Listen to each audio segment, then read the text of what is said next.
Hi guys and welcome back to a brand new video. Okay, so today I'm going to be doing another Q&A. It's been such a long time, so I went on Twitter and I went on Instagram and asked for your questions. You gave me your questions, so I'm going to give you my answers. Yes, queen! That took me 6 intros, 6 tries to do this intro, Jesus! How many pending charges do you have of public nudity since you never close your curtains? Now you might think Nick's just being stupid, but actually, oh my gosh, okay, so since moving to this apartment, we basically have quite close proximity to the next building next to us, and they can see into our bedrooms. The amount of times I've come out of the shower, completely naked, gone into my bedroom, and completely forgot, oh shit, the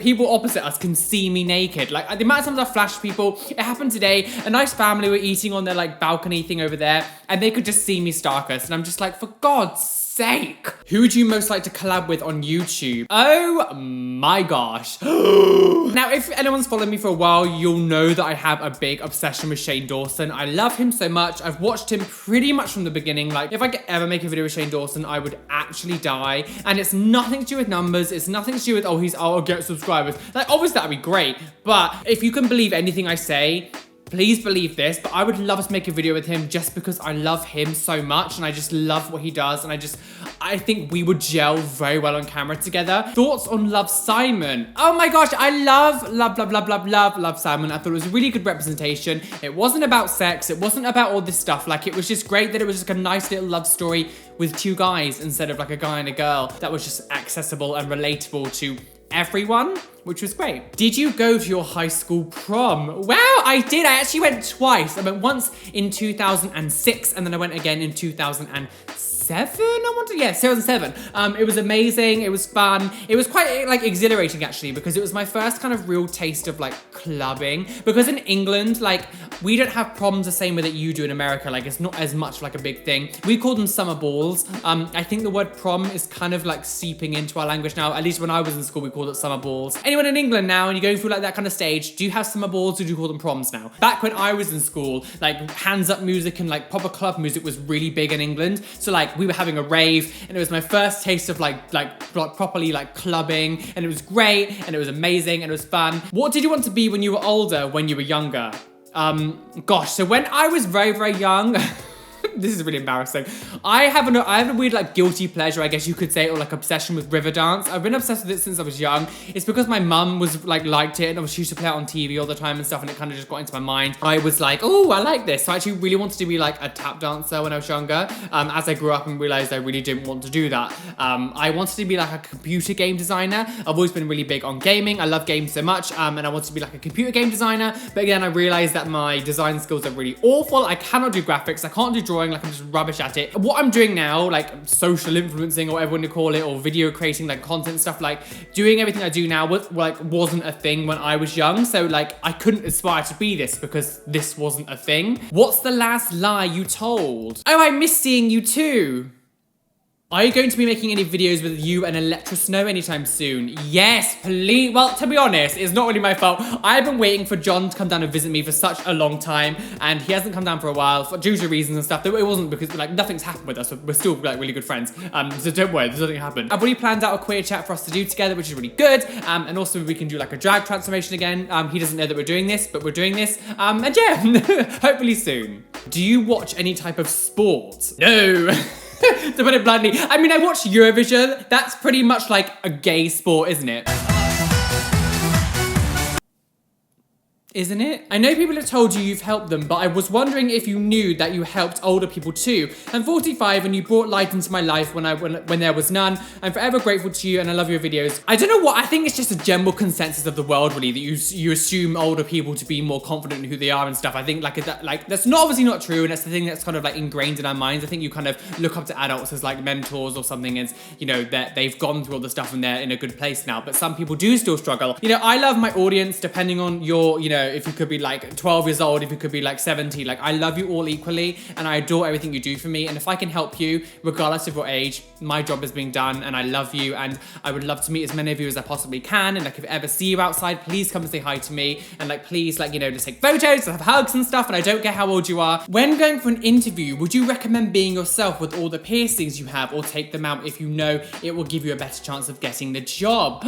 Wow, what an amazing question. So I have a photo of myself on my CV, and some people might think that's a little bit weird, some people might think that's clever, whatever, but I see it as, I'm not gonna change who I am for any job. I'm not gonna change the way I look. I'm not gonna do anything to get a job. Like if that job won't accept me for like this, I don't wanna work with them. I put a photo of myself on my CV just so when people, potential employers, see my CV, they see a photo of me, they see the way that I look, and then they can say then if they want to hire me and then either offer me an interview or not. I'd much rather them do that than offer me an interview, get me worked up like, oh, I might have this job, go for an interview, and then see the way that I look, and then go, actually no. The current job that I am now working, I went to my interview like this, perfectly fine. I wore like a nice little like t-shirty polo neck shirt. I didn't dress up really, really smart because it's not how I look in my main life. I don't like wearing suits. I don't like all that stuff. So I'm not gonna pretend to be something I'm not and then start working and then be like, oh, that's not what he looked like before. No, I'm gonna be true to who I am. So for me, I won't take anything out. I will not change who I am for anyone. It is a lot harder, I'm not gonna lie. When you look alternative, it's so much harder to find work because people, people are still very, very, very judgmental. I did work in retail for such a long time, and the first few years I did work, I had to alter myself, but I needed the money, so I kind of had to do it. Find places that will accept you for you, and if you have to do some like crappy job to start with and maybe alter yourself, it's just kind of how life is. But at the point in my life now, I'm going to be myself. Have you ever struggled with anxiety? If so, any tips? What tips do you have? Oh yes, I have. I think I struggle sometimes now going to clubs, going to places like that because I sometimes feel a little bit outsidery. I used to obviously go to a club in Heaven here in London, and it's very full of like twinkie guys and young people and things, and I obviously do not fit into that category at all. I look very alternative to most twinks. I do feel a bit of anxiety going to these places because it's a bit like, I feel very out of place. But the first time I ever wore a choker, I was terrified. The first time I went out with nail varnish on, I was terrified. No, it's a bit cracked now, but I was terrified.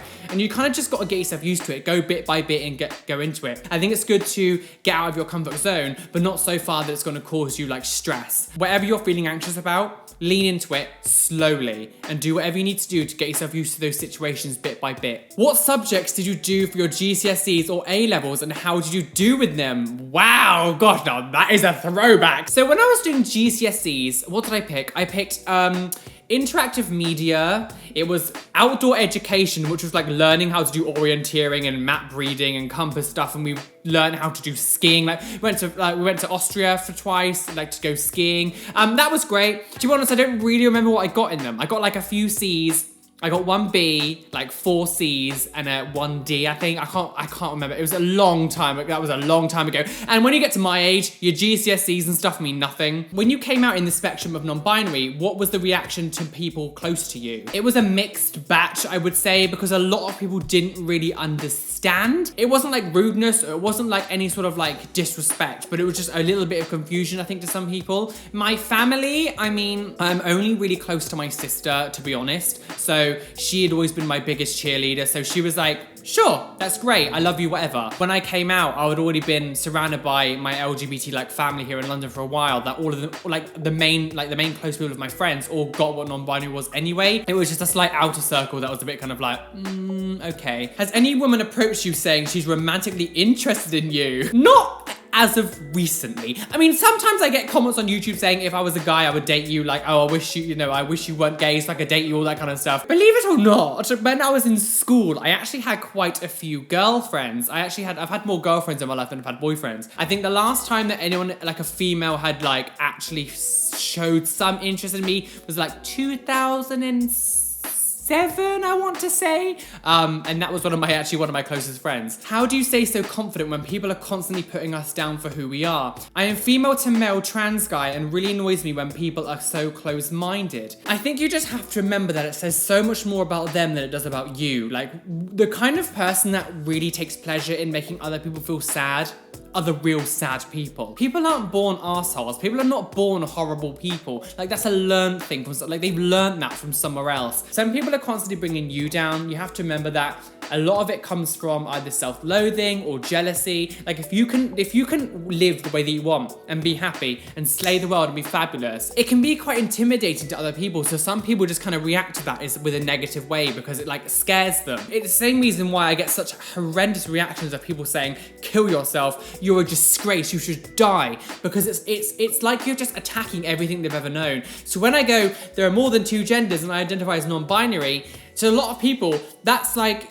it just completely explodes their minds. They're like, they like aggressively attack back at it because that's the only way they can really think of doing it. How can you be offended by someone who is so hateful and just full of negativity? Like, feel sorry for them. Don't be offended. And thus concludes my Q&A video. If you're still watching this video right now, comment down below, finish him, inspired by my Mortal Kombat t-shirt.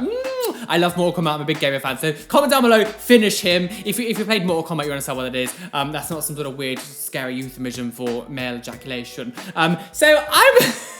Anyway, guys, I love you. Come and follow me on my Twitter, my Facebook, Instagram. All that stuff is down below. And you can comment on my next Q&A and maybe get some questions in. It'd be really great. Make sure you hit the like button because that's really helped me out. And a big shout out to Kelly, who's my top patron. If you'd like to come on Patreon and help me out, live and stuff, there's a link down there as well. And I love you and be fabulous, please. Gave you everything to be as a lady bitch. They take on you because you are flawless. I brung it back, bitch. Bye.